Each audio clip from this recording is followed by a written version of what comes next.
பதிவுக்குள்ள போயிடலாம். உங்களுடைய உடல் எடை ஆரோக்கியமான முறையில் கூடுவதற்கு நீங்க துவரம் பருப்பு எடுத்துக்கலாம். ஒரு சிலர் உடல்ல அதிக சதைப்பற்று இல்லாமல் மிகவும் மெலிஞ்ச தேகம் கொண்டிருப்பாங்க. அதாவது மெலிஞ்சு போன ஒரு உடலை கொண்டிருப்பாங்க. அவங்களுடைய உடல் பார்த்தீங்கன்னா துவரம் பருப்பு அவங்க எடுத்துக்கிட்டாங்க அப்படின்னா கண்டிப்பா அவங்களுடைய உடல் எடையை சைடு எஃபெக்டே இல்லாமல் ஆரோக்கியமான முறையில் அதிகரிச்சுக்கலாம்.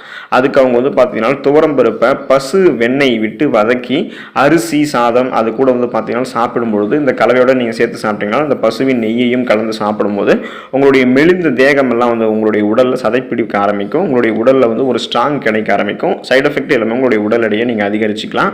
ரத்த அழுத்தம், அதாவது பிபின்னு சொல்லக்கூடிய இந்த பிளட் ப்ரெஷர், இந்த ரத்த அழுத்தம் சம்பந்தமான பிரச்சனைகளை நீங்கள் குறைச்சிக்கிறதுக்கு, கண்ட்ரோல் பண்ணி வராமல் தடுக்கிறதுக்கு துவரம் பருப்பை நீங்கள் எடுத்துக்கலாம். நடுத்தர வயது மனிதர்களுக்கு ரத்த அழுத்தம் ஒரு முக்கிய பிரச்சனையாக இருக்கு. துவரம் பருப்பில் இருக்கக்கூடிய பொட்டாசியம் சத்து அதிகம். ஸோ இது ரத்த குழாய் விரிப்பானாக செயல்பட்டு ரத்த ஓட்டத்தை சீராக நடைபெறுவதற்கு செய்யுது. இதனால ரத்த அழுத்தம் குறைஞ்சு உடலின் ஆரோக்கியத்தை மேம்படுத்துது.